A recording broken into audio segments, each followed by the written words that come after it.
Okay, they just here for years, it's the Mizzle show. Always checking in, cause you know we love sports. Hey, they just hit 100 subs, it's time they get some out. Hey, yeah, just two brothers, yeah, y'all. Come tune in, they got guests, they got others, yeah, y'all. Press it in chat, they got talks like no others, yeah, y'all. Cause it's a family up in here, we love each other, yeah, y'all. Let's see what they say tonight, yeah. It's the Mizzle show, yeah, the Mizzle show, yeah, Mizzle show, yeah, the Mizzle show. It's the Mizzle show, yeah, the Mizzle show, yeah, Mizzle show, yeah, the Mizzle show.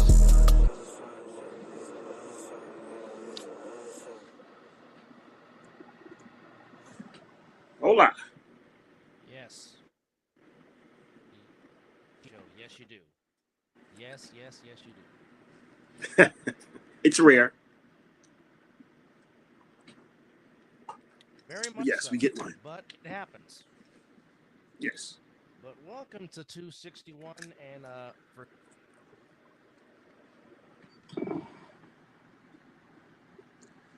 Unmute yourself. There you go. see technology, but to piss me off technology. Anyhow, for some, it is Black Monday in the NFL as one coach gets fired. And look, my computer is all the way up on volume. I don't know what else you want me to do. Do what you just did right there, speaking to the microphone. I am, but they're going to say they don't hear me. I cannot. I hear you loud. Well, as long as you hear me, that's the important thing. My mic is not really. low The people want to hear muted. JP, you be quiet. Anyhow, so we got one firing in the NFL. Dennis Allen has been sent his bags, and he is out of New Orleans after the Saints started 2-0 and with the same quarterback.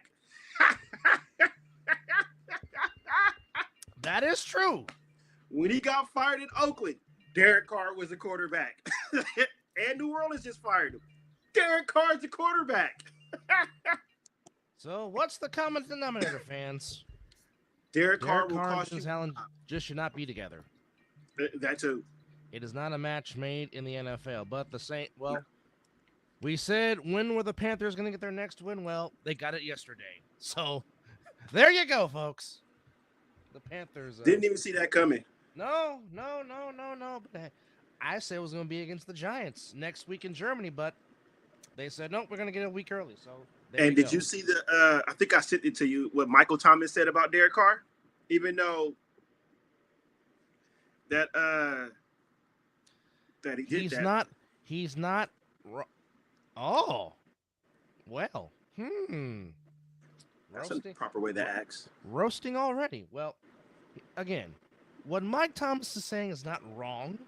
No. But, dude, are you playing in the league right now? Are you catching any balls from any quarterback right now? The answer to that question but why? No. But why? He blames Derek Carr. It wasn't Derek Carr's decision for him to get released by the Saints. The Saints didn't want to pay him that money. Okay. Until last season, you missed 2021. You only played in 3 games in 2022. Then last year you played in 10. After the Saints paid you all that money. Again, as we always say on this show, your best ability is availability. You haven't been available. Okay? Not at all. And when you were, yes, you were a top wide receiver. Nobody's denying that. No. But your ass can't get on the field. So, of course, you can't get on the field. Of course you're going to talk because you can't get on the get on the field. Yeah. I don't disagree with you at all on that. But, what do I know? I just do a podcast. That's all I do. So. Well, you know what? Derek Carr did throw that ball rather kind of high. Yeah, he did. And but I'm not going to say that Derek Carr does that on purpose because, I mean, Chris Olave's been having these problems since Ohio State. Yes. So this is not nothing. Yes. I mean, but again, Tom Brady made a reference when Derek Carr threw that ball about putting his wide receivers in a better spot to catch the ball. Yes. But when the ball is thrown, when the wide receiver leaves his feet to go try to make the attempt to catch the ball, and he's coming down and the player's coming at him, how do we judge that? How do you find a way to define it? But at the same time, Smith almost came down and made the catch. It touched his hands. He almost 100%. made a miraculous catch. He almost got the ball. Mm-hmm. So, I mean, and again, I've never played quarterback in the NFL, so I don't know. It's kind of hard to throw a perfect pass when you have 300-pound defenders trying to light you up. At you? Yeah. Yeah. So, yeah. I mean, that's why the great ones are the great ones, folks. Because they know how to. I mean, why do you think Dan Marino was so good at getting the ball out so fast? Because he knew his offensive line was crappy, and plus he knew he didn't have the greatest legs of speed in the world. Like you make up for the deficiencies that you have by getting rid of the ball quicker or being more accurate. Things like that, the intangibles. How's your big toe, Mike? Oh, he went there. Oh, baby.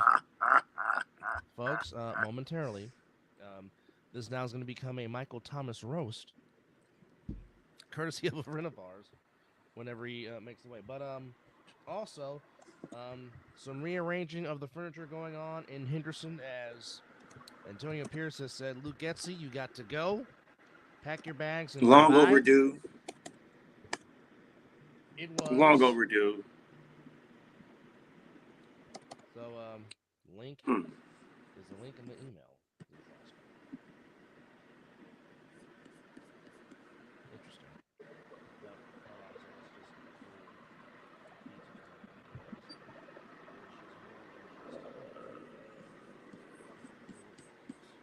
Why did it do that? There we go. In addition to Luke Getsy getting let go, also James Craig, the offensive line coach, and the quarterback's coach, Rich Saragello, they've also been let go. More than likely, they're leaning towards Scott Turner, North's son. That is not true. There is no. Okay. AP in his press conference today said he has not named an offensive coordinator, but I'm pretty sure it's going to be Scott Turner. And yeah, JP, check your email.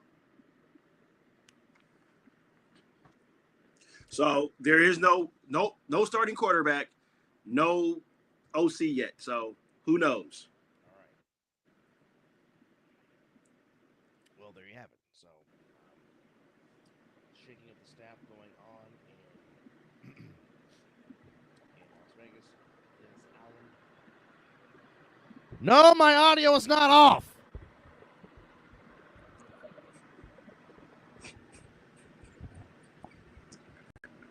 I hate all you right now. I can't stand all of you. But, ladies and gentlemen, well, hate your microphone, not the people that wants to hear your voice. It's everything that's technological right now. Okay. Just Okay, well, all don't y'all take it F out off. on our fans. Sheesh, they just trying to hear Anyways. your voice. And some of them actually really don't. But nonetheless, folks, joining us on the program, you know him, you love him, our Jaffo brethren and family from another, the one, the only, the bad guy, JP, Mr. Josh Prenette of the All Pro Jaffos. Sir, so you want to give your 2 cents on Mr. Michael Thomas? Sir, the floor is yours. I'm definitely not loved by all, and I'm not going to be loved at all by Mr. Thomas. But like I said, how's your big toe, sir? You know, the one that's been keeping you out for 4 years, and on top of that, half your fucking career? How about that? Is that turf toe feeling any better? Do you stub it on a fucking kitchen counter this time? What happened? What's going on with you? Why can't you get in talking all this shit? What the hell? You had 1 good year, bud. One good year. And then did what? You got paid and I can't move my toe. I can't play with my toe anymore. Mama, my toe hurts so much. Look, I've gone on and said it before. I don't think Derek Carr's a great quarterback. I've always said he's a glorified version of his brother. I've always said that. That's fine. But even Derek Carr going like, out of all the teammates, I saw the press conference that out of all the teammates he had, Mike Thomas was the only one who didn't really get along with it. Now, if it comes to play on the field, I can see why Derek Carr is not the most accurate human being in the world. So getting Michael Thomas the touches that he craves since that 1 year, he expects to be number one guy. Chemistry, everything. The ball needs to be in place where everything. This motherfucker thought he was Jerry Rice for a second. This dude thought the quarterback had to adjust to him. Bro, you haven't been on the field at all. And when you are, you're only in for what? A couple quarters? Cup of coffee. Just, and then you get frustrated because the ball's not coming your way or it's overthrown or whatever the fuck it may be, and then you throw a little temper tantrum, pull the fucking Paul Crew, go to the trainer, my toe again. My toe's hurting me. You sure you're not? No, yeah, it's my toe. I never heard somebody get on IR for a turf toe. Never. Never in my life have I ever heard that. Turf toe, that's a couple of weeks. Maybe, at most. Wasn't turf toe the reason Deion Sanders is not playing football anymore?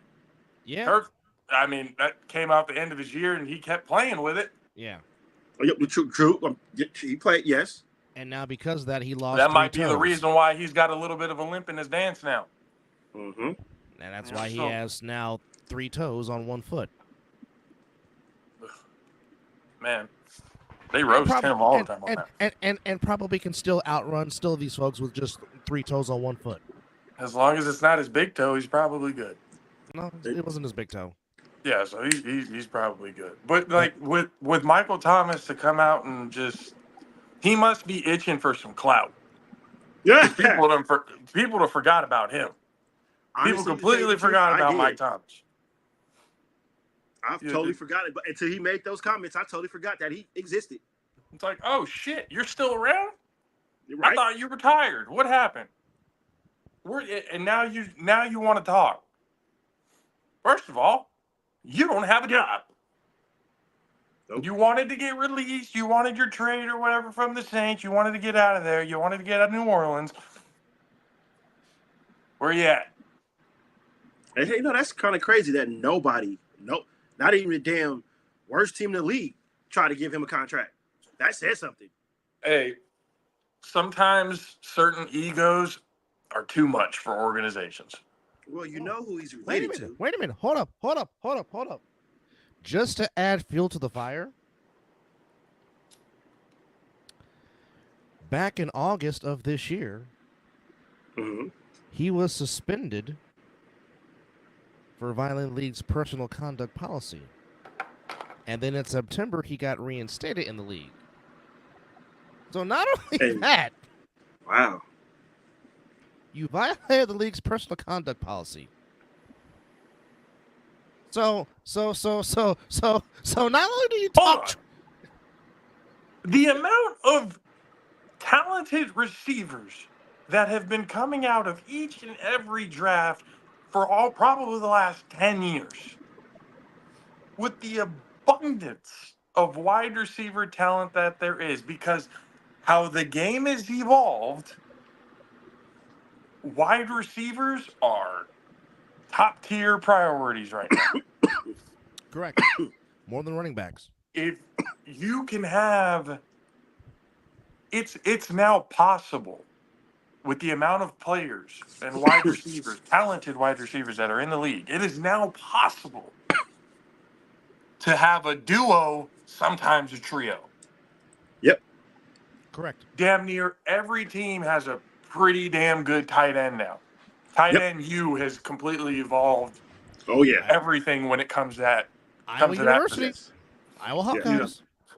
So that to me is like you have these positions. So now, Mike, why would I want you on my team when all I see when you walk in is a limp and an attitude? Oh boy. Why the fuck would I want you on my team if I'm barely gonna have you on the field? You're just wasting up roster space and cap money. At that point, there's no need for you. Why? Why to have you here so you can think that you're a top 5 guy? So that you can think, yes, soft.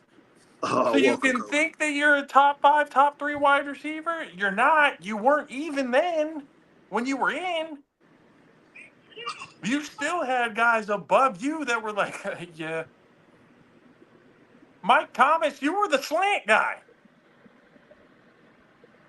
That's it. Yeah. That's it. You helped Drew Brees turn the slant into big yards. That's all you had. A short slant and a deep slant. That's it. That's all your route tree was. So now, and it's mostly to one side too. You're kind of a left side receiver, not a right side receiver. So you think you're a wide receiver 1 when you can play only one side of the field, run one route, and get injured more than you play? Why would I waste my money on you? And then to come out, what you just said against Carr, regardless of how true it was or not, is he asked, yes, I've been saying that forever. But you don't have a fucking job. Shut up. Now, what GM is going to look at that and go, hey, if I have him on my team, Lord forbid, my quarterback doesn't live up to the standards of Mike Thomas. To where we're now going to have a cancer in our fucking locker room? No. I don't give a shit how good you are, how good you think you are, how good your fans think you are, or whatever. The reality is no GM or head coach is going to put up or tolerate a wide receiver 3 who can run one route and has injury problems with his big toe. I'm not doing it. And has an attitude. I'm not doing it. Even Terrell Owens played on 5 teams. As talented Terrell as he Owens was. played on a broken leg. You can't play with a fucking turf toe? Kidding me? Love you too, Asgard. Ophis of Asgard. That is beyond. I don't understand where some players feel the need that they think their voice matters in certain reasons. Because at this point in time, you're not doing shit for anybody. So who the fuck are you to say anything about anybody? To that extent. Well, I mean, It's one thing to go podcast. in. It's one thing to go into like an analytical aspect of it, kind of like breaking it down. But to outright, oh yeah, you see why this? Yeah, no, he's fucking ass. He's trapped. First of all, you look stupid. Second of all, who really cares? And then when they ask Carr about it, again, he goes up. Do I like it? No. But at the end of the day, who's got a job, Mike? Who's playing on Sundays, Mike? He's obviously good enough to be a starting quarterback somewhere, and you ain't good enough to be a starting wide receiver anywhere. You're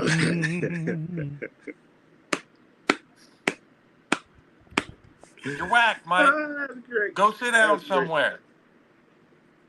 Go shut up, take a couple of pain pills for your big toe, figure it out, get some surgery, whatever the fuck it is you need to do. Get your ass on the field to develop more than one route, and then we'll see what happens. But until then, shut up until you've proven something. Because you haven't proven shit. You were only good because Drew Brees was there, and once he left, that's it. It showed your true colors of what you really were, which is a wide receiver 2 at best, a wide receiver 3. You run a slant, you're a slot receiver. There you go. You've done nothing else other than that to prove that I need to waste a roster spot on you. Meanwhile, Darren Rizzi has been named the interim coach after Dennis Allen's firing after the Saints started the season 2-0 and have lost ever since with a crushing defeat to the Carolina Panthers as they were up 22-17 in the fourth quarter. And here's the comparison to this 2-7 record. The Saints in the first 2 games were averaging 45.5 points a game, 20 yards of 405, only giving up 14.5 points a game. Looking good. Points difference plus 62. In this 7-game losing streak, folks, they've been scoring 16.5 points a game, 20 yards at 310 a game. The opponents have scored 28 a game, while the defense has given up 406 a game, a points difference of minus 84. And they went from flash to ass real quick, didn't they? Oh, yes. Ooh. Wow. I remember at the beginning of the year, all of us were going, damn, the Saints are looking pretty damn good. Those first Watch 2 out games. for the Saints. Watch out. Now it's like, well. One of the games, wasn't their first 2 games against the Panthers at first? No, one was against the first game was against Carolina, and then the second game they actually went into Arlington after the Cowboys had a very good defensive game against the Browns, and basically the Cowboys are winless at home this season. So because the Saints beat the Cowboys and the Saints are now ass by default, does that make the Cowboys the worst team in the NFL? That's a very good question. I mean, considering what you lip read watching what Dakota said on the sidelines in Atlanta. Oh, you clearly can say we fucking said that was clear. That was. But yet, hey, a blind man can say that. But yet, the senilist that is Mr. Jerry Jones says, "I still believe in the Cowboys." He believes in the money of the Cowboys. That's what he believes in. What's he supposed to say? He's the owner of that team. You're not going to hear his owner come out and say, "I don't believe in my team." That's what he should do. That's why, Maybe it'll light a fire into the team's ass. I don't know. Maybe it'll light a fire into the entire organization's ass. E.J. Wizzle, ladies and gentlemen. E.J. Wizzle. Seriously, the man knows nothing. He's a hell of a businessman. I'll give him that. Outside of that, though, he doesn't know shit about the game. He's from Arkansas. Who the fuck the Razorbacks know?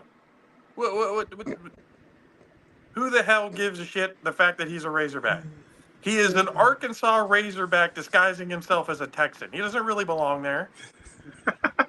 He doesn't really belong there.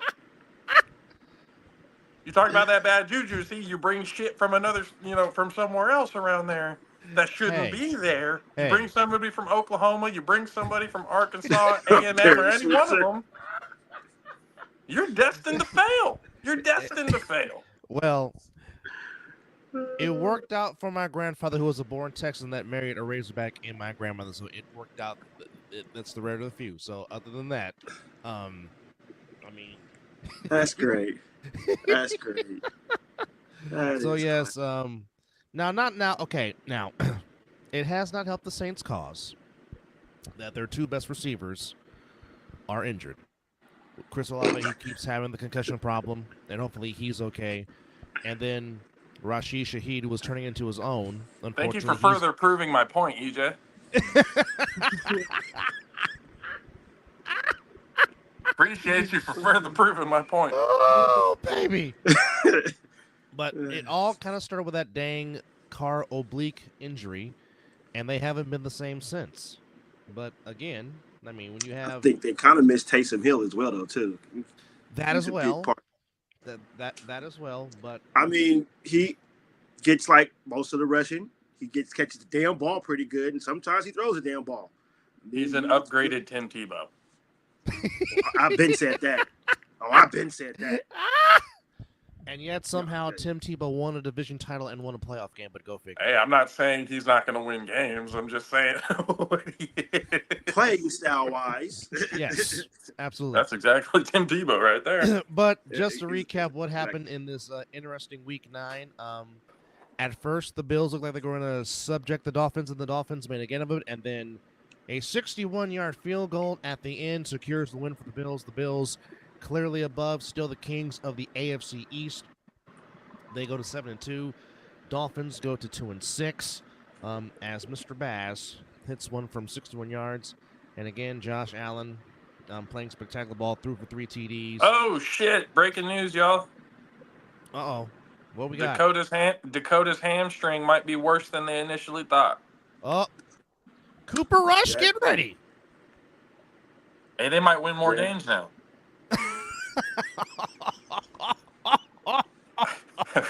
My bad. Was that too soon? Oh! Do you have confidence in that because offensive coordinator? I meant because Cooper Rush, when he comes in, seems to have a good rapport with the team. You're not wrong on that analogy. He seems to know what the fuck is going on. Like, there's not a whole lot of drop off, really, when it comes to Cooper Rush. Shit, I think Matt Sticks likes Cooper Rush more than he likes Dakota. Oh, baby. But I think this might be one of those things, and I hate playing the devil's advocate and speaking for him. This might be one of those things that helps Jerry Jones prove what he said right. In the fact that he doesn't really need to pay, or he didn't need to pay Dakota the money that he paid him. And he could probably do it with Cooper. Yeah, there's and long term, that's probably going to kill them, for at least the next 5 to 10 years. But if Cooper Rush goes off for what it looks like to at least be 3 to 4 weeks, there might be a big problem out there in Arlington. Well, but here's the thing. Now, this season possibly could have been disastrous for the Arlington Cowboys just from this aspect that Mike McCarthy is playing on the final year's contract, which all intents and purposes now is like he's not going to come back. And, of course, we're all speculating that the hoodie, who is getting more TV time than I want to see him on. No, you don't like seeing the Sith. I kind of like seeing Bill Belichick come out of his shell a little bit. Just a tad. The relationship with the 24-year-old's a little awkward and weird, but anything else outside of that's pretty funny. Don't try to come out now talking about I got a personality and you want to be likable when you've been a dick your whole coach. I'd rather be on the sideline. I mean, but that's him being the coach. Outside of him being the coach, There's different personalities outside of coaching. Well, I still think he's bland as fuck, but that's just he is bland as shit. He is bland. He is white bread to the max. Yeah. But nonetheless, we're all thinking that the hoodie is going to be married to Jerry in Arlington. Do we see that? Do we? If we're talking football terms, no, because Bill wants control of the roster in his image and his way. And we all know Jerry does not want to give that control because that's the reason why Bill Parcells left, even though Parcells was having success with the... Bill Parcells took Quincy Carter to the playoffs. I'm going to say that again. Bill Parcells took Quincy Carter to the playoffs. Hey, if that's not a sign of a Hall of Fame coach, I don't know what is. That damn right. I did say Quincy Carter, right? You said it. Okay. I mean, didn't he go to Georgia? Yes, he did. He is a That's how he knows. You see? That's where that passion's coming from. That's why I was at. Just want to clarify that. He was in Athens between the hedges. Yes, he was. Which, Carson Beck, you need to know that you're college, buddy. But that's another story for another day. He was not seeing the field on Saturday. No. He was. The other team. And for a minute there, it looked like the Gators were about to eat some Bulldogs for lunch, but they got their ish together and maintained the win over Florida in the rivalry. But that's a whole other story for a whole other day. Dub, you might be you might be the beneficiary of some very bad decisions And when it comes to that. You coming say from Carson Beck needs another year. Yeah, but he's probably going to be with a different team because 16 might be leaving Texas. I heard, and I that would be bad for you if he does leave. Carson Beck will end up with a Big 12 team, and Arch will be leading Georgia. Interesting. Yeah, that's what I'm thinking. Now I hope to God that what I've been hearing is wrong. Because we need to get Quinn the fuck up out of there before something just explodes the way we do not want it to happen. Wait, so wait, they're saying Arch is going to be leaving Hookham? Oh, shouldn't have benched him. He was already talking about it after the Georgia game, apparently. You shouldn't have benched him. Well, you didn't even get him a chance to move to get into a groove. He didn't do nothing wrong to get replaced, is where I'm getting at. So that it shouldn't have benched him. Oof. That's, correct. That's dirty work right there. Yeesh. You see what I go through as a sports fan? Raider fan. Hello. No, but the thing is, you deal with like the consistency of the bottom of the barrel. Right. That's a heartbreaker all in itself. I get that. But what I'm dealing with is the hope and praise and on paper aspect of everything going, we should be winning the whole thing.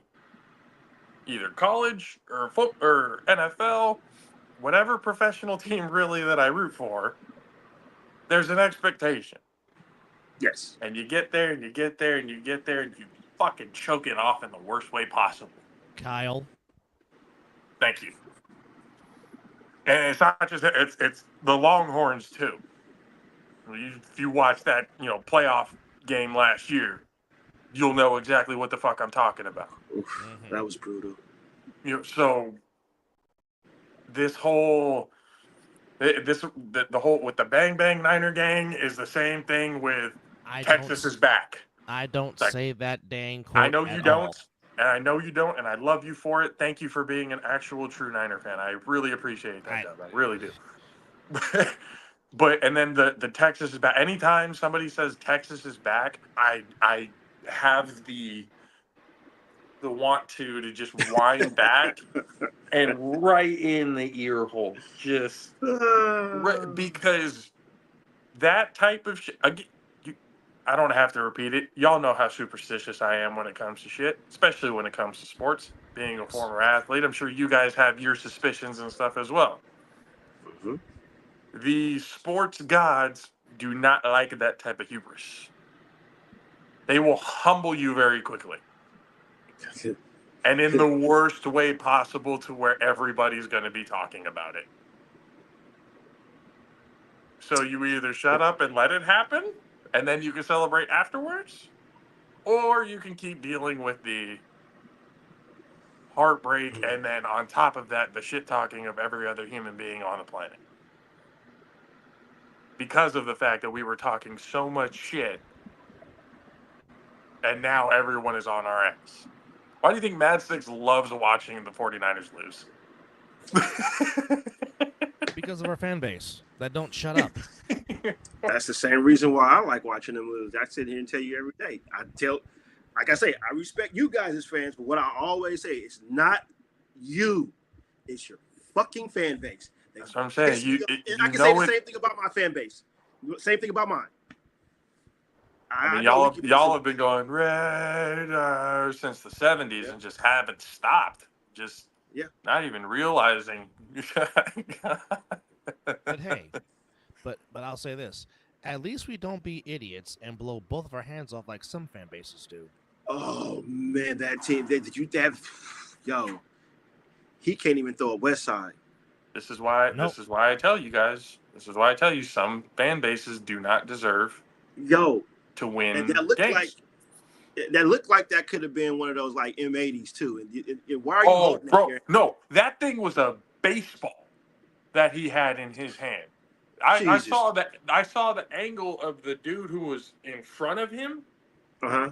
It was literally like a baseball in his hand, Which means and the little white fuse thing. was this Yeah, I'm about fucking to say. long. And he was just sitting there, boom. Bro, So now lost you his want to look. lost So his now fingers and had a concussion. So now you want to look like Jean-Pierre Paul and the Penguin for the rest of your life. Oh, I hope it was worth it. And you're not Hey, getting Pierre paid the Paul. Hey, millions. Pierre Paul still got more fingers than what that dude got. That dude no longer has one hand, and that then might be probably missing amputation. at least 3 digits on the hand that possibly survived. But he's got nerve damage on both of them at least forever. Might as well just. Yeah, that's bad. That's bad. So that's going on disability. You got to go on disability, and they're going to ask you what happened, and you're like, well. Yep. Seen the video, story. right? I'm viral right now, very viral. But that city, LA, did not celebrate that championship properly. That's horrible. Okay, Again, again, why do people celebrate by destruction?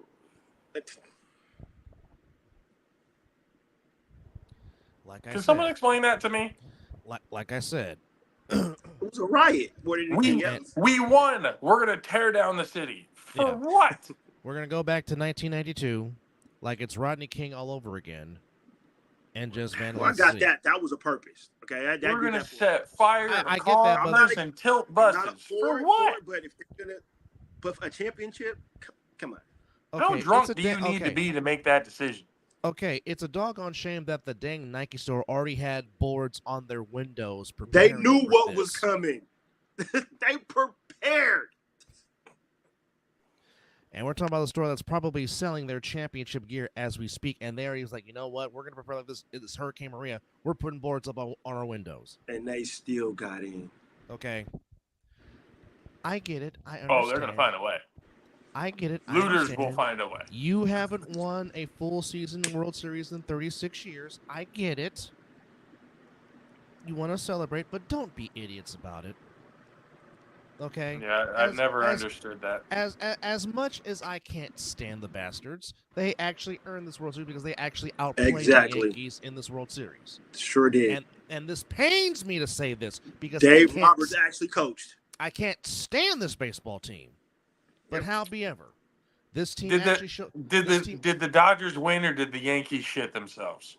Both, because again, good teams take advantage of team making mistakes. Yeah, I can't lie. I'm actually kind of a fan of Freddie Freeman. I don't like the fact that he's a Dodger, but I like him as a player. No, I love him. He's he's been a fantastic player since from Atlanta to where he is now. There's no question about that. Yeah. But here's the thing, and even before this series starts, I said we got two dumbass managers in Dave Roberts and Aaron Boone, and I said whoever made the first mistake was going to cost them. And I go back to Game 1 when Garrett Cole was dealing, and Boone took him out a little bit too early. And, a little bit. Well, I mean, you heard what Derek Jeter said. Derek Jeter said, I would have not done that, and that might hurt him as it goes along. We go to Game 5. Don't we know that feeling, Doug? Yes. Damn it, Dusty. We go to Game 5. Now, yes. That 0-2 team was so good. Yes, they were. There is no reason why there shouldn't be a World Series banner for them. They still have not found that ball Barry Bonds hit in Anaheim. Oh. They still have not. That Barry should have a ring had it not been for those decisions. Oh my God. That team, like you said, was too good. I've never seen my dad so pissed off. Thank God they won 3 because, oh my God. They were talking for a while.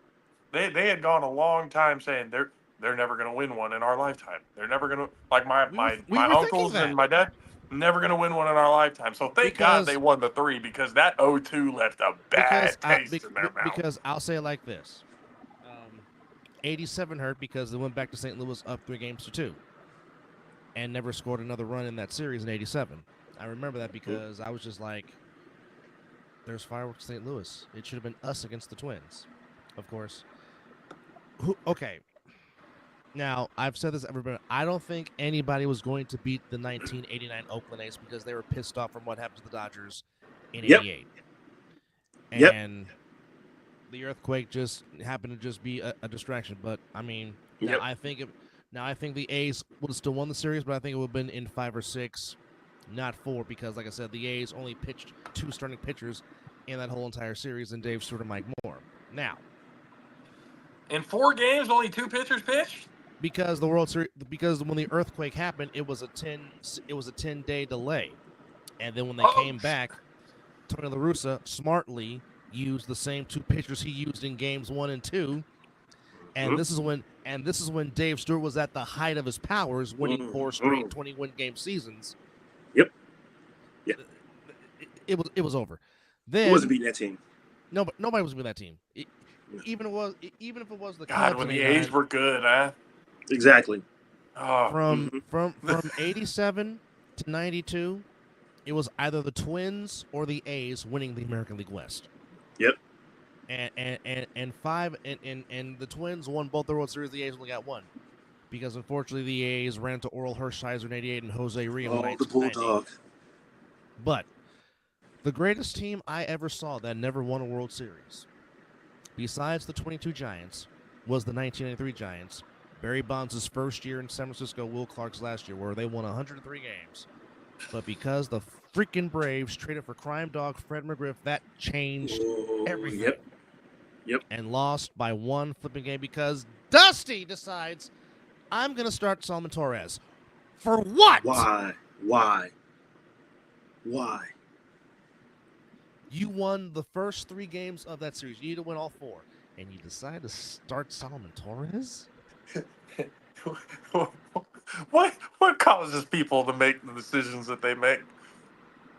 What is the thought process behind it? I don't know. Where does common sense go out the fucking door? I don't know why he made that decision in 02, but I'm like, once he did that, I'm like, oh no. Now, after game 6. After game 6. I was about to say, they were up 3-0, weren't they? In 02? No, they were up How I remember it? They were up 3-2, but no. Mizzle and I are on the phone after game 6. And he asked me, Dub, who are you starting tomorrow? I said, I'm starting Woody. I am riding it with Kirk Reeder. I am putting my lefty on the mound. Yes. What does Dusty do? Billy, by the way. What Dusty decides to do? No, I'm gonna start Livan Hernandez. Dusty, did you not watch game 3? The Angels were ranking him in game 3. They couldn't touch Woody. Hernandez at that point. Hernandez, I was screaming to take him out of the fucking rotation. I was screaming to take him out of the fucking rotation. Then you decide to put Woody in. Woody goes scoreless in his pitching. What do you know? They didn't make that. They learned from that. See, that was the only San Francisco team to learn from their fucking mistake, because the next time they made it into the World Series and had somebody by the name of Madison fucking Bumgarner, he said, by no circumstances are you taking me out of this game. Yes, sir, Mr. Bumgarner, sir. What are you going to say to that? And you fucking deal. What are you going to do that? Bruce, just me and my left arm, we're going to handle it. Just stay in the dugout. I got this. Yeah. Don't worry about it. And you know what? Didn't nobody come up there and talk to him. Even Posey didn't even come and talk to him. Posey was talking to him with the fingers. I'm just here to give the signs. Exactly. I'm just here to give the signs. If you want to throw whatever you want to throw, hey, I'm with you. Let's ride this. Let's do it. I still will never ever forget. What's up, Boost? Good luck tonight. I still will never forget the faces in Kansas City when he came out of that bullpen. Beautiful. you could hear a pin drop, and you heard Beautiful. every Kansas City butthole tighten up so Beautiful. fucking tight. Oh, you heard all the Giants fans though. Oh You my heard God. You fans. heard Giants fans all throughout California and the country going, it's fucking over. Over. I'm sure George Brett, who was there, was like, shit. They, Dub, as when you soon walked as he out, came out, it was, I told Dub, I said, I'm getting my credit card. I said, credit card's ready. Get the this is shirt. going to be a long fucking day. And that's again when he told Bochy, he's like, how you feeling? I ain't coming out, coach. Cool. Go handle it. Right. And then when- Hey, and Bochy was smart. Dusty would have taken him out, and fucking Bumgarner would have thrown a fit in the dugout. Bochy said, Yep. Bochy sat there with a Budweiser in his hand and said, all I right. knew it was good. We got it. Cool. Hey, you're taking the decision away from me. That's fine. I don't have to do shit. I just have to sit here and watch and collect another ring. That's all I got to do. I just got to give out signs. That's about it. But Hey. the Ravens took care of business, putting up a 40-burger on the Broncos to come to 41-10. Lamar Jackson. This was a pretty good day. Same amount of touchdown passes as incompletions, 3. Lamar was 16 for 19 for 280 and 3 TDs. Mr. Henry, 23 carries, $106 and 2 TDs. Give me the points. Give me Zay the points. Flowers, 5 catches for $127 and 2 Give me the TDs. points. As the Ravens go to 6-3. The Chargers took care of business. So last week we got the good Jameis Winston. Yesterday we got the giving Jameis Winston. As Winston was what he said, his eyes was blurred. The LASIK must have gotten away. We got crab leg Jameis on this one. 3 interceptions by way of the Charger defense. J.K. Dobbins, 14 carries, 85 yards, 2 TDs. Quentin Johnston from TCU, 4 catches for $118 and a touchdown. Good for him as Herbert took care of the ball. Chargers go to 5-3. Browns go to 2-7. And now the question is, will the Browns trade away Myles Garrett? Will Kevin Stefanski be a part of Black Monday as the season progresses here in the NFL? That remains to be seen. They have to eat a big chunk of his contract if they do that too. They don't have to. Yeah. The team is going to have to agree to probably, or he reconstruct one or two. But that'll be interesting. Cincinnati took care of business. They're at 4-5. Put up 41 on the Raiders, beating them 41-24. But on a side, but on a side note, Brock Bowers finally gets his first TD. Yes. Good for him. Yes. Man has put Hold in the on. work. Wait. Whoa. This was his first touchdown? Yes. Yes, sir. Yeah. What week are we in? 9. Shame on y'all. So, do you see Shame why on I'm y'all. pissed off in the red zone that we couldn't find this man? The man is a touchdown machine. What? We can't What? find him. How? We don't utilize him. Yes. He should have 10 by now. What? You're not wrong. You are What not the fuck wrong. are we doing? I remember that game that we watched, and every time that they were in the red zone, just we're not going to throw to Brock Bowers like whatsoever. No, we're not. No. I don't know if it's whether that was a decision by the coach or they just didn't trust the fact that you have Uncle Rico behind center to actually deliver the ball. But I think Brock Bowers is good enough to make good out of shitty situations. Actually, you know what? Yes. But here's the ironic twist. Of all people, it was Desmond Ridder that throws him his first touchdown pass. Yeah. Think about that. Think about that. Yeah. Yeah. Y'all got a lot to work on there in Vegas. Oh, yes, indeed. Yes, indeed. That's it's starting to not even be a funny joke anymore. Nope. I have fun talking shit with y'all. I really do. But at some points, I'm just gonna just let them have it. That's all they got. No, it gets to the point where We're you're doing it to almost ourselves.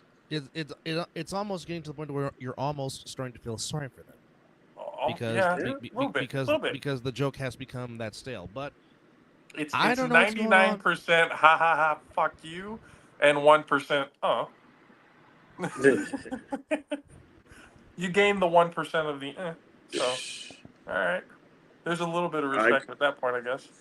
Well, everyone's talking about hope. EJ, you're 20. You're 24, EJ. Yeah. I don't Maybe. know, buddy. Maybe. don't Well, know. there's a lot of people talking about hope during this campaigning.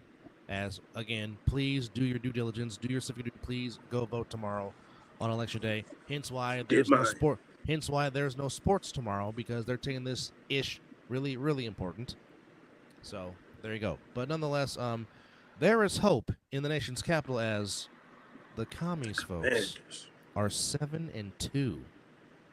Now, granted, they did what they were supposed to do, playing a 2-6, now 2-7 Giants team.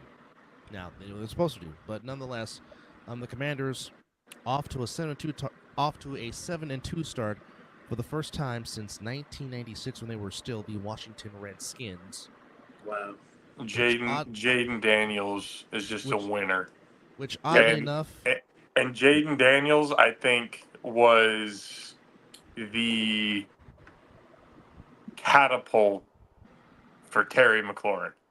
Oh, absolutely. To give him the respect that he actually deserves as a top wide receiver in this Agreed. league. Because he's been on an island, because, well, those of us that watch football know how good McLaurin is. Yes, indeed. Scary Terry. No, Yep. we know how good he is, and now now that he has a guy that can actually throw him the football, it's like, oh, he's been that guy. He's been that good. You're just now starting to see it on a national basis, because the team has got something going in Landover, Maryland, to the tune of. Now, oddly enough, the last time they started out this good. This was their final season at RFK Stadium in 1996. So There you go. There you go, folks. But Daniels took care of the ball. 15 and 22 for 209 yards, 2 TDs. Rodriguez ran 52 yards. Brown had 5 catches for 60 yards, as the Commanders now go to 7-2 on the season. And wow, they have a real now next Sunday they got a real good test next week. And we'll talk about that, who they play next week after we go through the rest of these recaps. The Falcons, they are 6-3, all by their lonesome, in first place in the NFC South. I certainly did not see this coming, because, well, you know how it is with Kirk Cousins. Yep. He'll give you hope, and then it turns into a dud. But the Jameis Winston. Yeah, the Falcons are. I mean, well, here's the thing. Kyle Pitts and Drake London can get catches now, because they actually have somebody that can actually throw them the football. This is true. And it's finally panning out, of course. You know about the run game with Tyler Algier and Bijan Robinson, but I mean, Yes. I mean, you have to give Raheem Morris credit. He's done the fantastic job of getting this team to where they're at in Atlanta, with the tiebreakers over Tampa. Certainly are in the driver's seat to come out of the NFC South as division champions. When Penix finally takes over, Atlanta's going to be scary as fuck. They are going to be feared when Michael Penix Jr. takes over the helm. At the rate that they're going right now,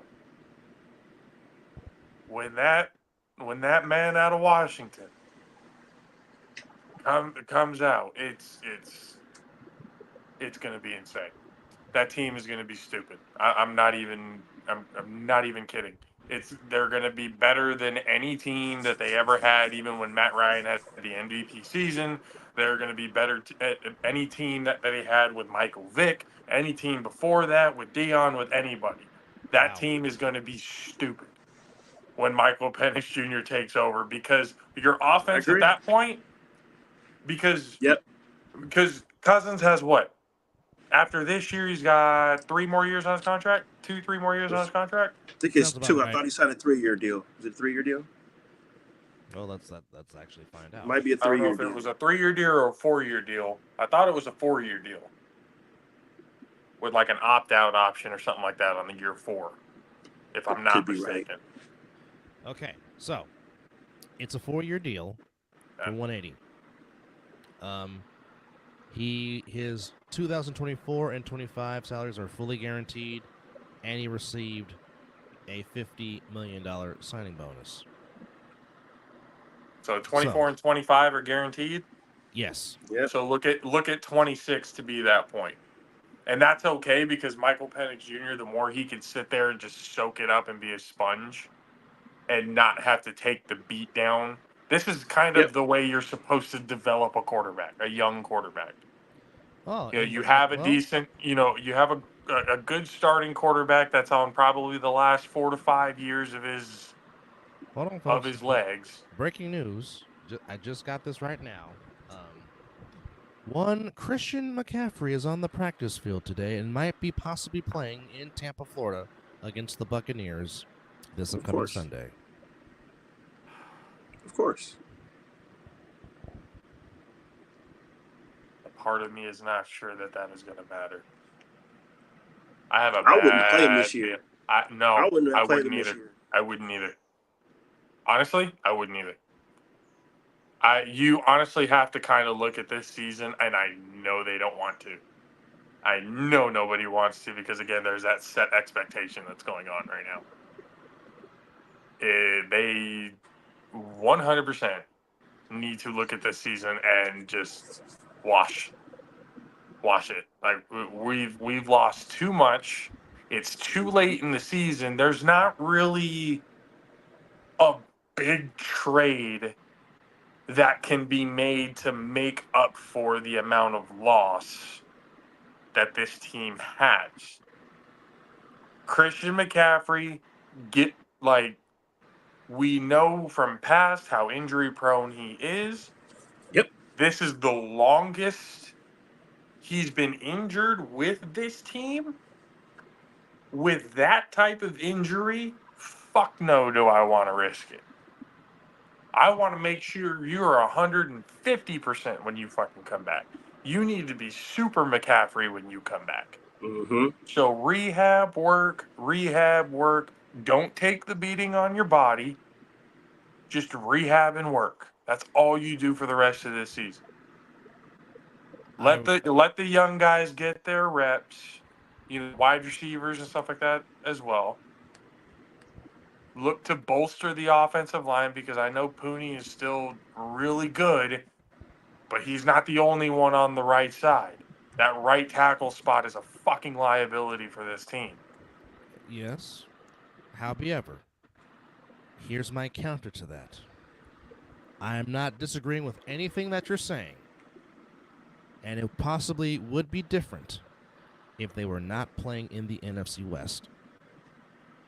Because that division is still up for grabs. And do you really, honestly, truly think the Arizona Cardinals are going to maintain where they're at right now? No. It's going to flip-flop, especially because the Rams are starting. The Rams are starting. The only thing I'm concerned about is the Rams are starting to trend upward. Yep. And that is scary. Matthew Stafford is healthy. He has his two top targets back, and not to mention he's utilizing Robinson and Atwell. I'll say it like this: if the Rams get into the playoffs, they might be one team I might not want to see. But here's I guess my counter to that. Being realistic, okay, sure, the division is wide open. Being realistic, how far do you really think this team is going to make it into the playoffs? The Niners or the Rams? The Niners. Like, if they somehow miraculously pull it off with all the injuries and everything, like with the division being the way it is, if they somehow limp their way into the playoffs, realistically, how far do you think they're going to make it? Until somebody beats them either in the wild card or divisional round, which they have not. Again, only the Kansas City Chiefs and the Santa Clara 49ers have been in the Final Four, what means either they have either won or lost in the conference championship game and or the Super Bowl. Now, hear me clearly when I say right now, at 11:16 on Monday, November 4th, the best team in the National Football Conference is the Detroit Lions. They are the best team right now in the NFC, and this conference and this conference is theirs to lose. Yeah, you don't got no argument out of me. Because Jared Goff is out there playing insane right now. And that's more of what I kind of look when you look at everything that's going on in the NFC right now. I, as a fan, watching what's going on, would be okay with going, you know what? I would much rather wash this season, try to get at least a mid, a top 15, if you can somehow squeak in a top 10 pick, I would rather do that than to go deep into the playoffs, not make it, because I get what you're coming from, like by history until until that's probably going to be this year if they, because it's just. It could be. It very well could be. So now, unless again stars align, things happen. Obviously, but I would much rather do that, get a top talent pick to probably bolster the line. I would take an offensive lineman early in the draft. I would have no problem. Right tackle, please. A right tackle, top 10 pick in the draft. I have no problem with that. That is okay. Then to go deep or semi-deep in the playoffs, not win, and have a deep draft pick that now basically all of the elite talent that you would probably want at that position will be depleted by the time you get into late 20s, 30s. You'd be able to bolster the offensive line for Purdy. You have enough weapons. You have more than enough weapons. You don't need to go invest in any more wide receivers or tight ends or running backs and everything. You got a good three-headed monster that, when healthy, you got McCaffrey, Mason, and I keep forgetting his fucking name. Isaac Guerendo. Guerendo, that's what it is. So we've got those three. We've got a wide receiver core that we probably the highest paid wide receiver core in the entire NFL, with a rookie who's showing some promise. I mean, he's going to have to show a little bit more to me. He's got my respect coming back from what he came back from and doing what he's doing. So he's got my respect in that aspect. I'm still not sold on the first round pick yet. Their best receiver this year has been Juwan Jennings.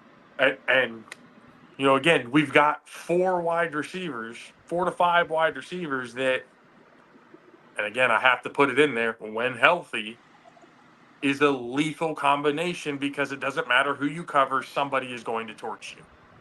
Agreed. On any day of the week.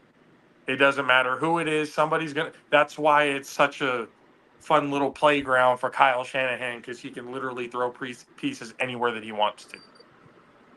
And it'll end up working out, because that's the type of talent that they've been able to draft. And they've also been blessed with certain situations where players are willing to take pay cuts in order for the team to stay together. Yeah. So they've been lucky in that aspect, for sure. But how long do you ride that? So now you got to be able to start looking into the future, because you're not going to have Trent Williams for much longer. The left tackle position is a very tough position, especially at his age. I know he says he could probably play another 4 or 5 years, maybe 2 to 3 at the most. And especially if the situation gets a little off, or gets to where, they're not really the kind of Super Bowl window is kind of closed, he'll just retire. There's not going to. So we're going to need to basically build the youth of our offensive line right now. We have to develop that offensive line. So we just look at at the beginning of the season, if everybody's healthy and we're looking at this going like, oh shit, we can make a run because we do have the talent to make a run, that's a completely different conversation. But because we're basically down to our third string guys with as many injuries that have happened, I'm more than okay with washing the rest of it out, get a good draft pick, continue to build and develop, and then make a good run for next year. And with you saying that, watch them go win the doggone division again.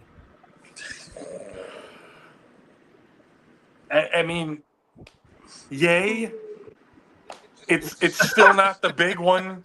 True. It's still not the Lombardi. It could be a division Facts. title. That's cute. I'm Facts. Kobe in this situation. I don't give a fuck about division titles Facts. or conference Facts. titles. I want to hold the Lombardi. Factual. They win the division. I mean, like, cool. They won the division.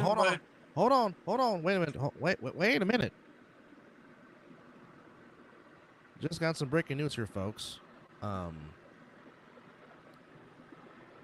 Ladies and gentlemen, the Denver Broncos are trading for Broncos pass rusher Baron Browning in exchange for a 6th-round draft pick. This is according to Tom Placero on NFL Network just reported. So the Cardinals. Now remember, the trade deadline is tomorrow at 4 p.m. Eastern, 1 Pacific. So the Cardinals, who are in first place in the NFC West, are trading for Broncos pass rusher Baron Browning. Oh, well, they're trying to. Of the course, Cardinals have gained a bit of confidence right now to where they really do believe that they can take the division and make the playoffs. But again, I'm willing to give them that false confidence. That's okay. Let them get humbled in the first round, fucking one and done. Of course. And we can talk about it again next season. Anything to see an Oklahoma quarterback go to shame brings you great joy. That's neither here nor there. I'm just talking about the situation, as a whole. Yes, that's a little like icing on the cake. Of course it is. Nonetheless, Yes. It's just, I think, and again, I could be wrong on it. That's fine. It's just from what I see right now, it would benefit us more to start preparing for the future than to basically limp across the finish line knowing we're probably not going to make it. All right. Realistically, we do not have a good chance of making a deep run. Well, I'll say this. The Patriots might have found their quarterback, even though they lost in overtime to the Titans 2017. The final play of the game by Drake May to find Stevenson to force overtime was really a thing of absolute beauty. It seems like Patriots fans are confident. He threw for 206, had 70 completion percentage, but at the end of the day, the Titans still get the win as Tony Pollard ran 28 times for 128 yards. Just Mayo and May. Mayo and May. Actually, Mason Rudolph was the quarterback, not Will Levis. So, Mr. Coffee in the Mail. No, I'm saying Mayo and May, like Gerard Mayo, the head coach. Yes. And Drake May. M&M. Yes, indeed. It's going to be, God damn it, the Patriots actually might be okay. Fuck. Yeah, they might be in good hands. Yeah. Just build around them. Speaking of the Cardinals, they took care of business as they beat the Bears 29-9. Another good team that the Bears played that didn't end up working out for Chicago. They've only lost 2 games. The Bears. They've only lost 2 games. We're looking good. Caleb Williams is MVP. You played a few good teams, and now look where you're at. Look where you're at, right back at the fucking bottom. Like it's again, it's the Rob Schneider meme in Waterboy. Oh no, we suck again. Yeah, and all that false hope against those crap teams that y'all beat. And now all of a sudden the true colors are coming out. Bears are 4-4. Cardinals go to 5-4. But James Conner again continues to run hard. 18 carries for 107 yards. As the Cardinals are the first place Arizona Cardinals in the NFC West go to 5-4 as they beat the Bears 29-9. Now, yes, it will say the Eagles got the win. Oh my God. But you were up 16-0. You let the Jaguars back in the game. They got within 6. And then Devontae Smith basically saved the game for you with his ridiculous catch. Skinny Batman. Yeah. And you end up winning the game by 5. Now, yes, 6-2 is 6-2, but this possibly could be a very concerning 6-2 because you're almost kind of being like Santa Clara, having these big leads, letting teams come back, and you barely hold on to win the game. Okay, ain't no way in hell that a 2-7 Jaguars team should be hanging with you when you were dog walking them in the first half. No, but here's the thing, Dub. Go ahead. Here's the difference between the Eagles and us. They actually run the ball when they're ahead. And I'm sorry, did you not see what Saquon Barkley just fucking did yesterday? Yes, I saw the ridiculous. I saw the Japanese Naomi bunt bump leap over. What? How? I saw that and I'm like, no. There's some sort of glitch in the matrix going on right now. Vince Carter would have been proud of that. That is a fucking alien. That man is not from this planet. He has an awareness level that I have never seen before. The fact that he knew he can basically Super Mario jump this motherfucker backwards. Mushroom.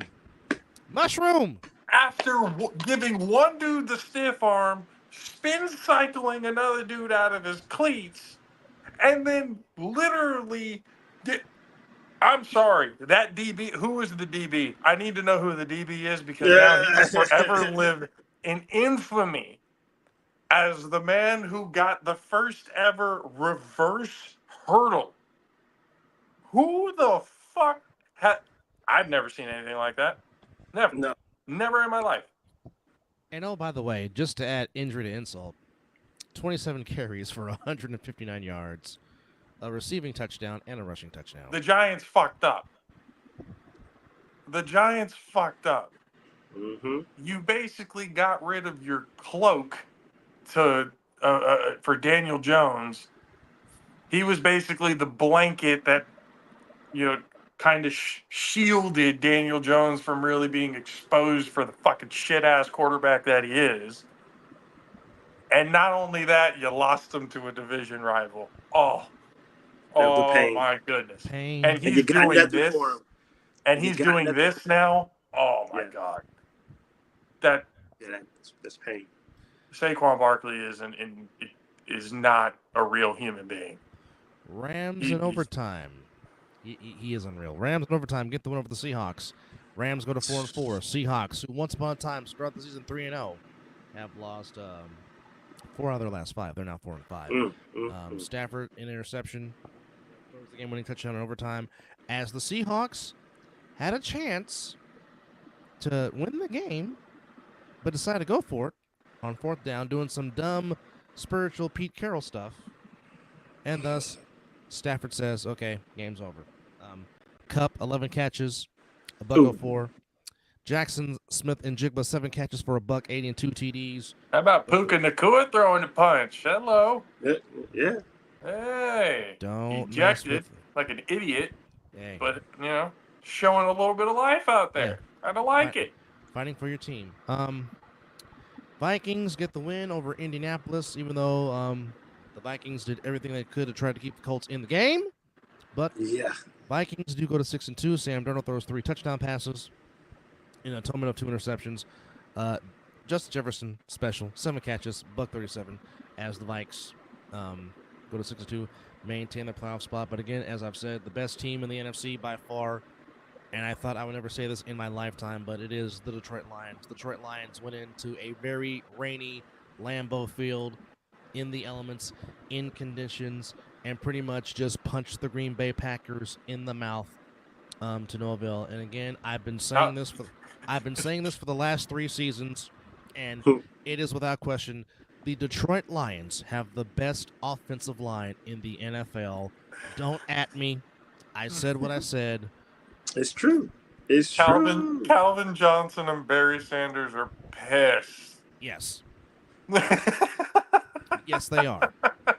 If only they could reincarnate Brad Holmes 30 years ago, who knows what the Lions would be. But again, Brad Holmes' very first draft pick was the Oos, Mr. Sewell, out of Oregon, and that started the foundation that him and Dan Campbell have built in the Motor City. Hence why the Detroit Lions are my non-homer NFC representative in the Super Bowl this year. I agree. Like I said, the last They're going to We be the here on the middle- unfortunate team of the unfortunate three-peat that's about to happen. Well, that As remains long to as be- Dan Campbell doesn't get in the way and just let the That defense remains to wins be it for seen. him. But all I know is Another Jared Goff, Patrick Mahomes duel. That'd be well, it is the highest scoring game in Monday Night Football history that took place at the No, Mausoleum. I don't want that in the Super Bowl. I don't want them to You don't want high-scoring Super Bowl? No, I don't want the Chiefs in the Super Bowl. I'm over it. I didn't see He's enough over of it. Yeah, he has seen the Chiefs win 3 times in the last 5 years. He's As a Raider fan, I feel your pain on that. I'm over it. Like I wanted to see the Lions in there. You know, it's like give me something fresh. It's not my goddamn team. Something fresh. True, but again, the Lions just find a way. They ran for 124 yards. Montgomery had 73 yards on the ground. Gibbs. Jahmyr Gibbs will be starting everywhere else in the NFL. 100%. He'd be starting everywhere else, but he's just part of a 1-2 dynamic in Detroit to where just. And I mean, the Lions have the formula. That's okay for him. That's going to prolong his career. I agree. True. I agree. Like that's fine. Sharing time with David Montgomery. That's the thing. If you're a running back nowadays, that's what you got to hope for. You got to hope for a 2-tandem backfield to hope for your career to go past 4 to 5 years. And whoever the cameraman was getting that tremendous photo of Amon-Ra St. Brown standing still on his head. That's crazy. That is Pulitzer Prize That was a crazy winning celebration. photo. Unbelievable. As Amon-Ra St. Brown, 7 catches, 56 yards, and a touchdown. But again, the Lions go into the elements. This is a team that plays in the Dome in Cold City and went into the elements and punched the Packers straight smack dab in the mouth. Yeah, they don't care. They don't care. Dan Campbell is instilled a whole different type of dynamic in that Detroit Lions locker room. When the Lions they hired have him, no fear. When the Lions hired him and they put Brad Holmes with him, we have said on this show when it happened, I said, folks, the Detroit Lions are coming. They are coming. They are coming. They are coming. And lo and behold, right now they are the best. Again. Well, if you've been watching this show for the past few years, that's all we've been saying is that the Lions will be good. Yes, they are coming. And they've gotten past that. Lions will be the Lions. Oh yes. The expectations now. Yeah, there's different. Aaron Glenn will have a head coaching position somewhere. So will Ben Johnson. Yep. Yeah, Dan Campbell will. I mean, he's already never going to have to pay for a meal in Detroit ever. He can get free big. He can get free big boys of Bob's Big Boys in Michigan. That's for sure. Straight up. But if he wins a Super Bowl for Detroit, oh my goodness gracious! It's almost they're going to put a statue of that man. What's the dude that won the Super Bowl for the Eagles? Doug Peterson. Doug Peterson. Yep. No, now I'm talking about the quarterback. Doug Peterson. He was the head coach. I mean, Nick Foles. Nick Foles. Thank you. Yes. Oh my God! See, that's a Philadelphia Eagles thing. You immortalize somebody you didn't even fucking keep. That's okay, because I just like to say the fact that Tom Brady lost to a backup quarterback in the Super Bowl. As if in a shootout too. As if losing to Peyton's little brother twice is already enough of an insult. You lost to a backup quarterback. Yeah, you lost to Opie, and you lost to Foles. That's crazy. Again, that is you literally lost to Napoleon Dynamite and Opie. You're the greatest winner. You're the greatest winner in history. No one can take that from you. You're the winningest quarterback in history. But you still don't got 10. However, goats don't lose to your enemy's little brother twice, and you don't lose to goats. Don't do that. So is Joe Montana still your goat? He will forever be my goat. Again, I can respect what Brady has accomplished. 7 rings is 7 rings. But undefeated and no picks is undefeated and no picks. I'd rather have 0 in my L column for the rest of my life than 3. Yes, 7 is greater in 4 ring-wise, but when it comes to that L column, 0 is greater than 3. Kind of like 6-0 in the finals. Yeah. I mean, as great as Mr. Russell winning 11 is, he still lost twice in the finals. I mean, 8 in a row is kind of nuts. It is. That is nuts. Absolutely. Never gonna take that away. And oddly an enough, L column. I get the L column in that point, but 8 in a row, damn. That's. And oddly enough, we don't know how many Jordan would have won if he didn't go play baseball, or he had to be forced to retire. We wouldn't have. Just gambling got the best of him. Exactly. But here's what I say to that. Sedarius has a sprained AC joint and is not considered serious. Wrap it up in Dallas. Wrap it up in Dallas. Yep. Let's just go ahead and go fishing early. The only thing I say is,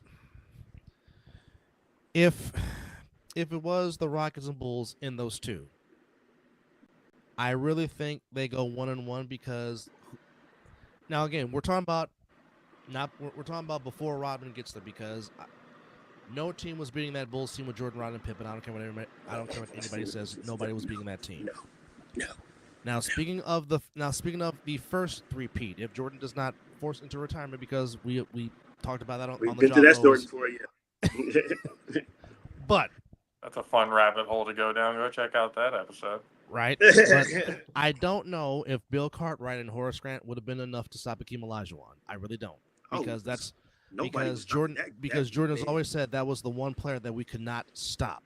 And it was factual. Hakeem just torched the Bulls. And everything else would have been, would have been a toss-up, because Thorpe and Pippen would have gone at it. Of course, Mad Max would have tried, but you cannot get psychologically in Michael Jeffrey Jordan's head. But he wouldn't doubt for trying. Paxson versus Kenny Smith, that could be a toss-up, but that'd have been interesting. Not Livingston, not Horace Grant, not Bill Cartwright, not Luke Longley. Nobody was. Hakeem would have done what he wanted to do in that series. Probably would have averaged triple-double if he wanted to. Mm-hmm. However, I still think it would be a split because, again, dream was everybody's nightmare. To win 8 straight in this era of sports would have to take a lot. And back then, the salary cap was not as predominant as it is now. This is true. I mean, why do you think it's still hard? Paydays were nowhere near as lucrative. I mean, why do you think it's hard to three-peat now?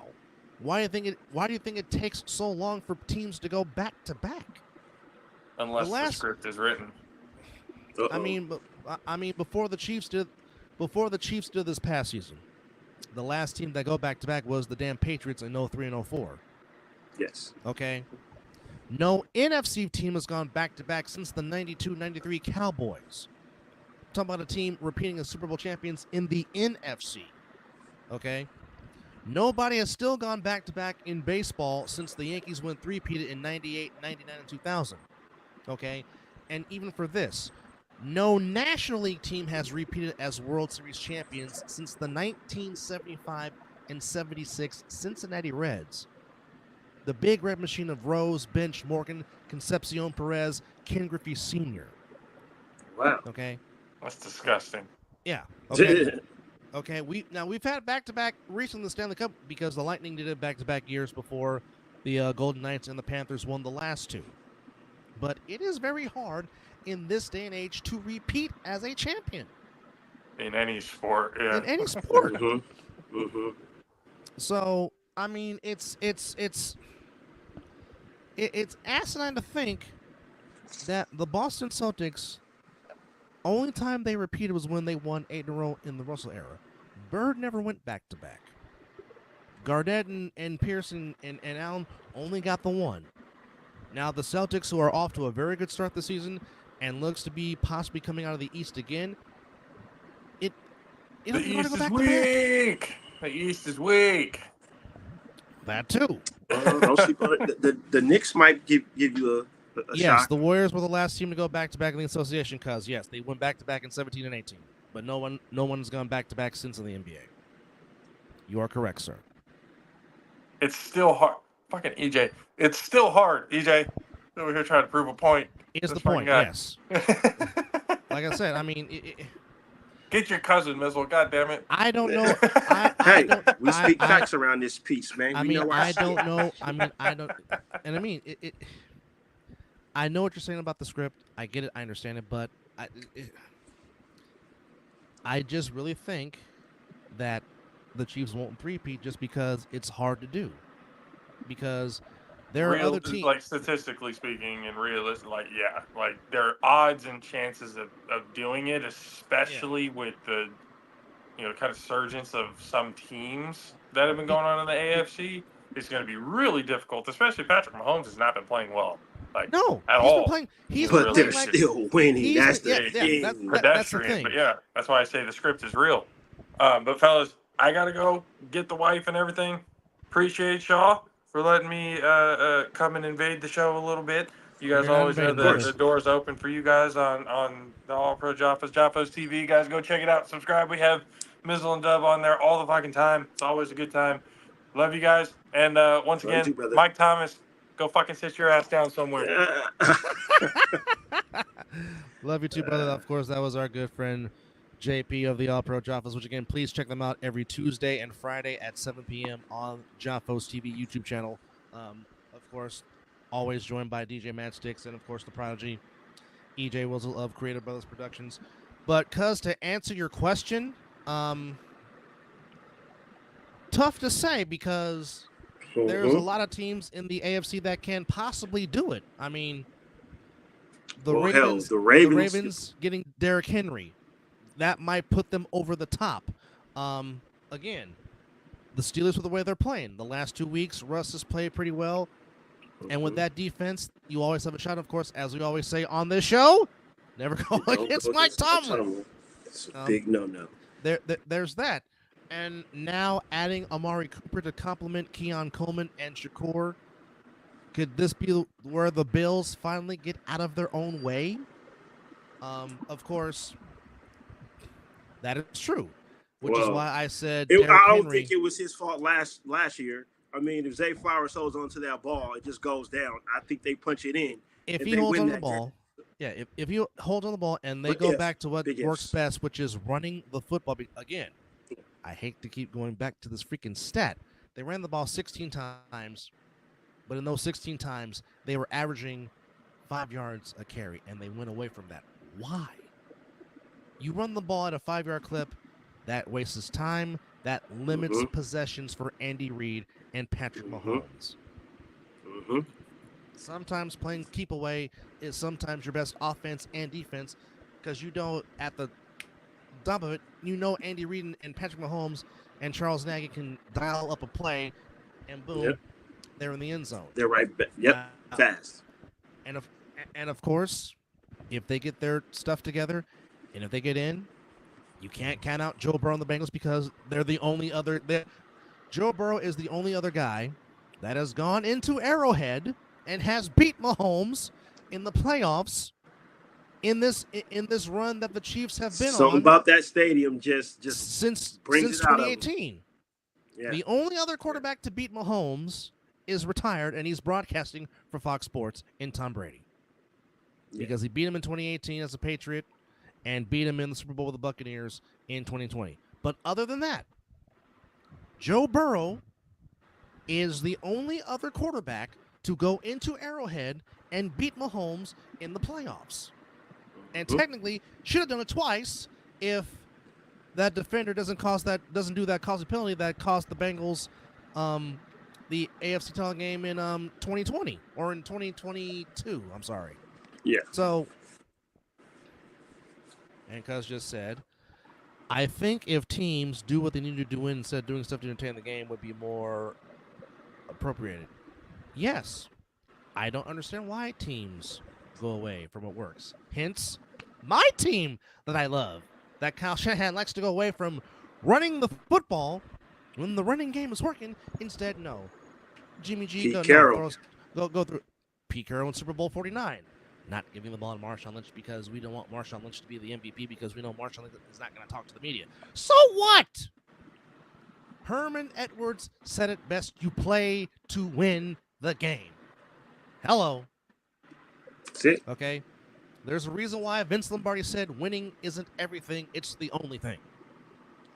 Okay? Al Davis talked about it for so long. It's the will to win. You have to win.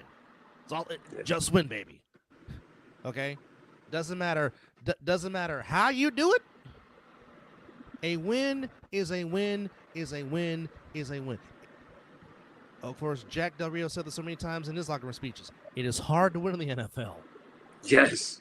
It is hard. It is hard to win in the NFL on a week-to-week basis and be consistently winning on a year-to-year basis.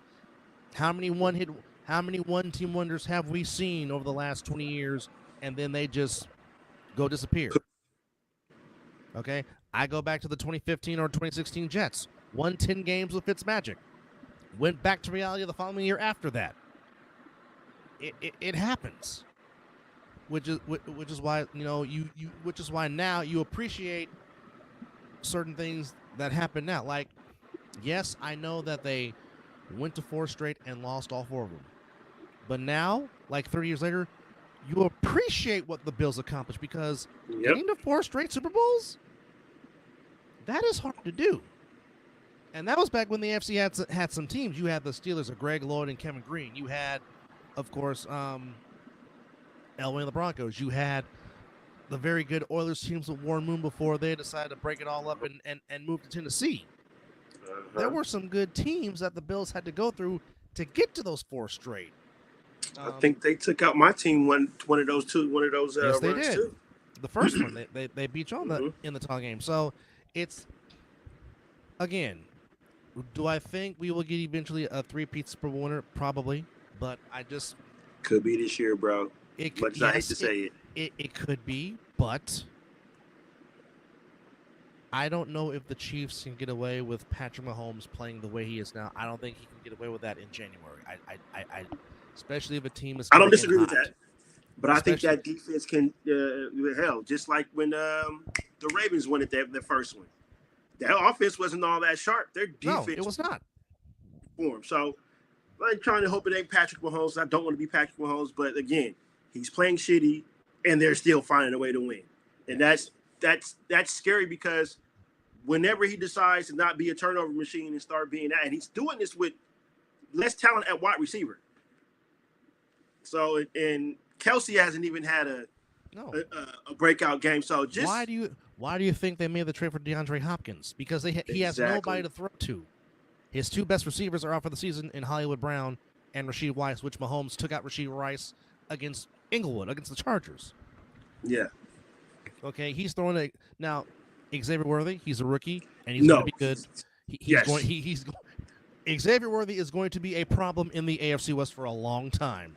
Agreed. Didn't want to see that. The kid is talented from Texas, of course. Yeah. You still got Watson, but now you add DeAndre Hopkins to be the threat that Rashid Rice was going to be for this offense.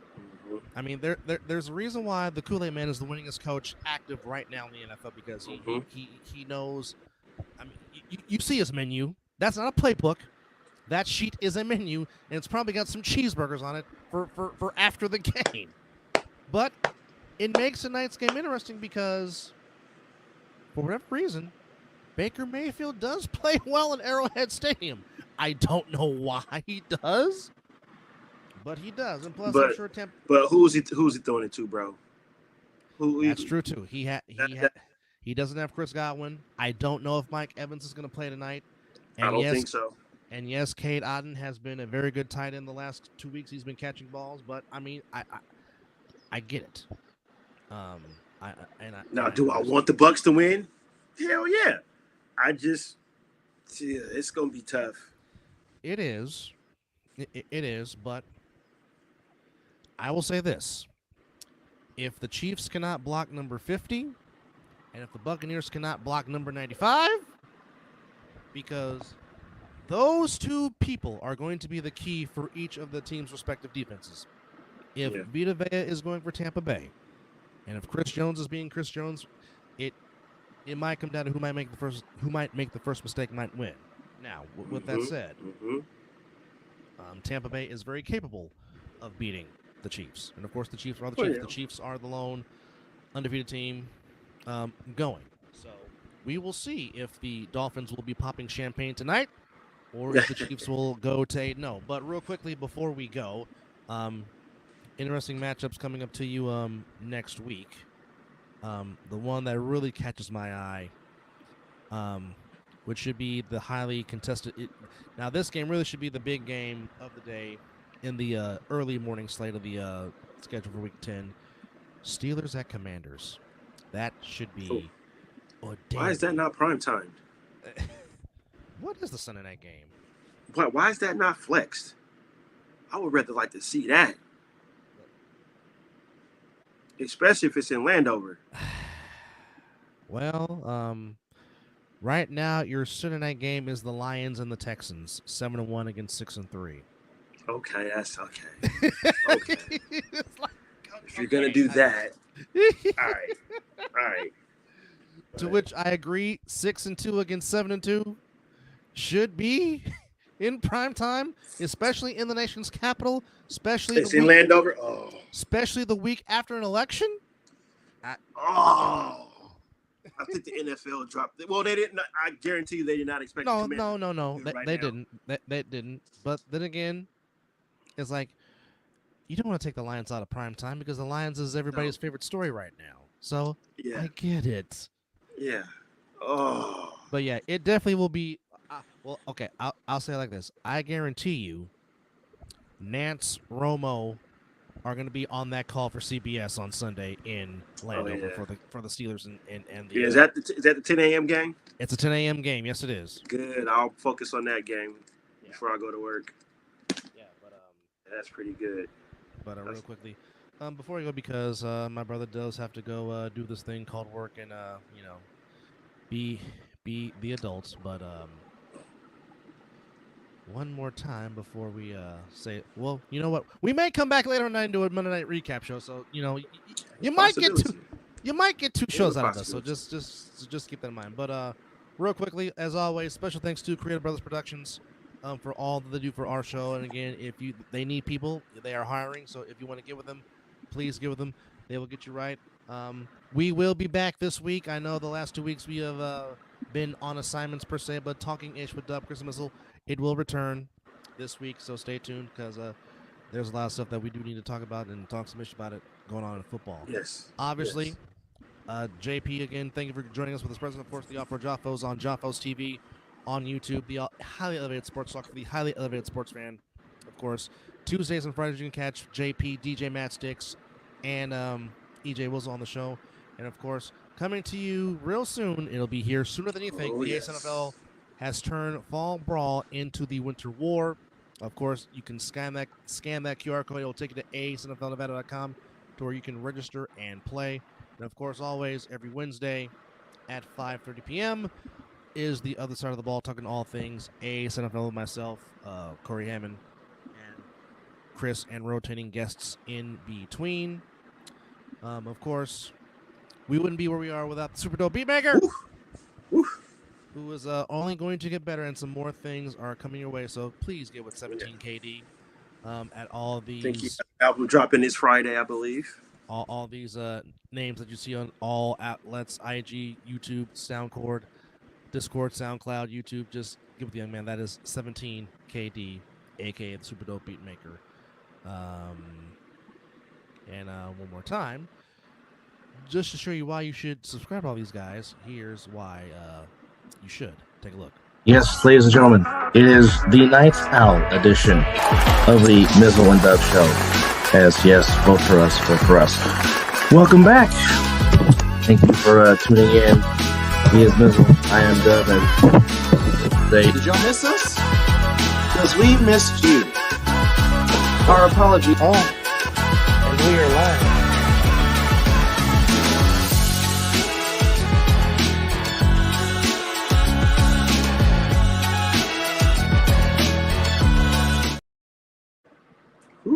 And of course, our thanks to EJ Wizzle for giving us that tremendous video there. And while I'm there, also don't forget to check out his sports channel, which is CUSN. You can catch that on YouTube and on Instagram. By the next show, we will have the logo for that up on our show, which he did Yeah. send me. I just gotta put it to the board. But don't check out CUSN where they do semi-pro sports on their brand. Don't forget that. Don't forget about that also. Also, if you like to dance, if you love music, if you need a DJ to supply all that, may we recommend the greatest DJ in the world. Oh, yes.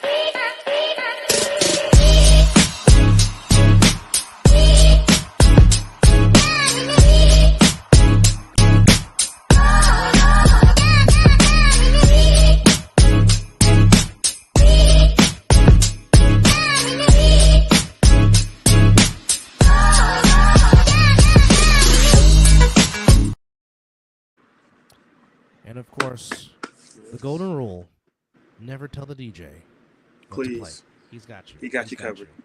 But again, for Mizzle, who still thinks that football sucks, Yeah.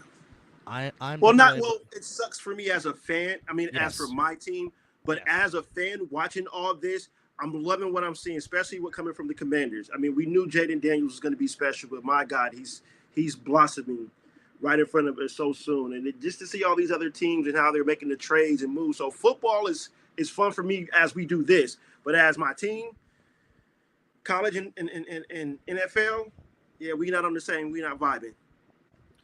Well, Penn State and Ohio State did not disappoint. That Nope. was a very, very good game. Indiana remains undefeated. SMU laid the smackdown on Pitt in a battle of ranked teams. SMU is now ranked 20th, and they are 8-1 on the season. Good for the Southern Methodist Mustangs of Southern Methodist University. Upset in Ames. Texas Tech beats Iowa State, Right. who was ranked 11th, 23-22. Oregon took care of business in Ann Arbor. They beat Michigan. Minnesota upsets 24th ranked Illinois 25-17 in Champaign. Ole Miss puts up 63 on Arkansas. Ouch. Mr. Genty ran for 149 yards and 2 touchdowns, trying to add to his Heisman credentials. Is that 20 on the year? That's a good question. Hold on. That is 20. Yes, he is at 20 TDs. Okay. Here's his numbers right now, folks. 190 carries, 1,525 yards, 20 rushing touchdowns, and oh, by the way, he's just only averaging 8 yards a run. How many more games left?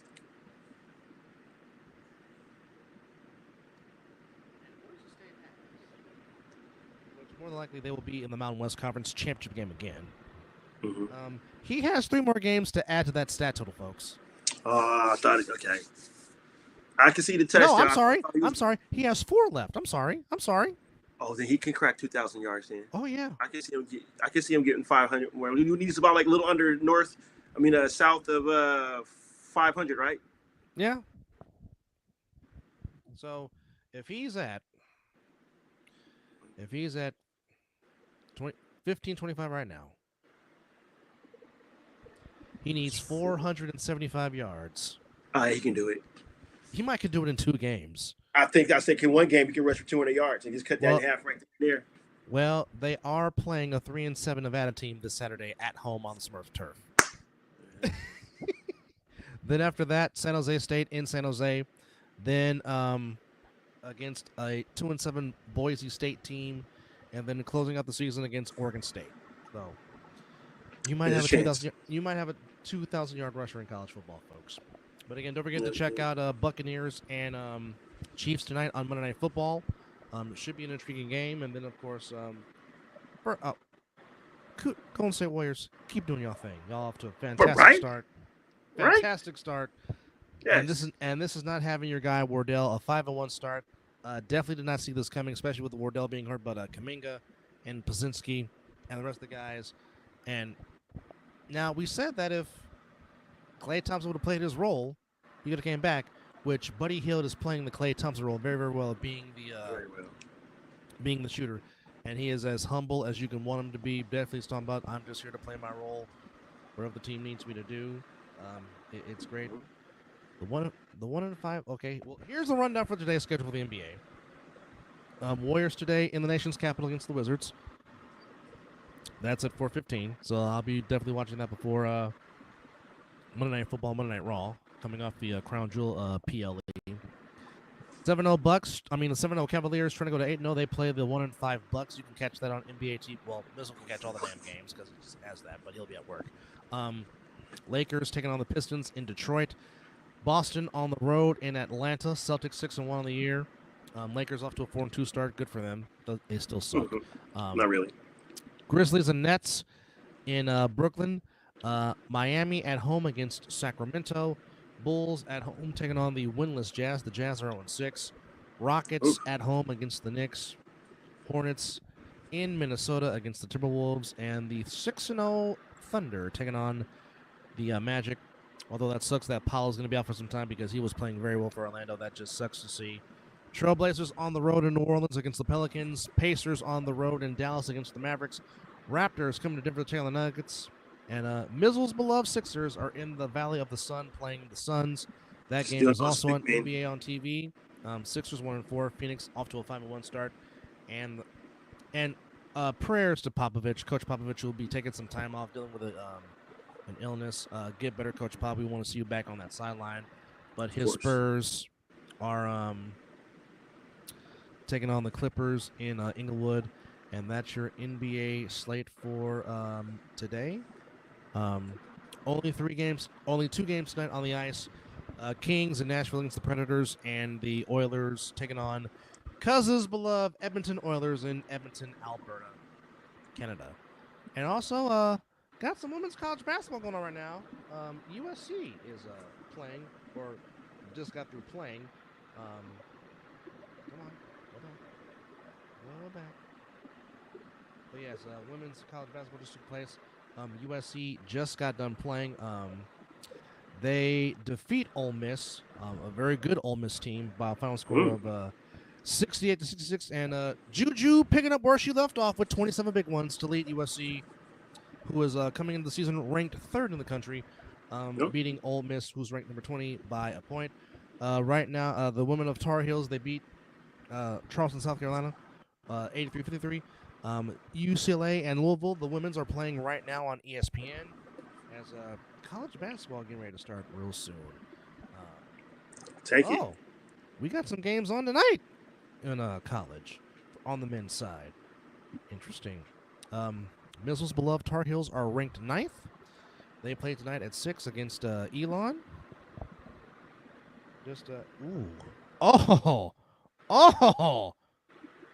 Oh, you're playing with my feelings. Tonight we have Ohio State against Texas. But you want to talk about a day of a matchup. 8:30 on ESPN2. Number 8 Baylor taking on number 6 Gonzaga. Oh. Early. Oh, yes. But nonetheless, you know what? We might actually come on and do a recap show tonight, folks, for you.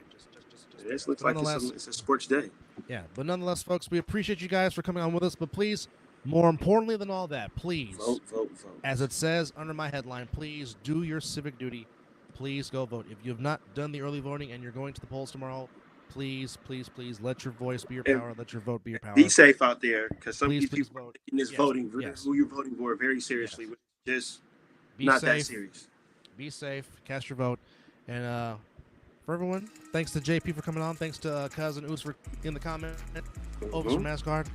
For Mizzle, we say thank you for watching number 261. And as always, it's 12 o'clock some damn where. And you've been watching the Mizzle and Dub Show. You guys be safe out there. Enjoy your Monday. Yes, indeed. Yes, indeed.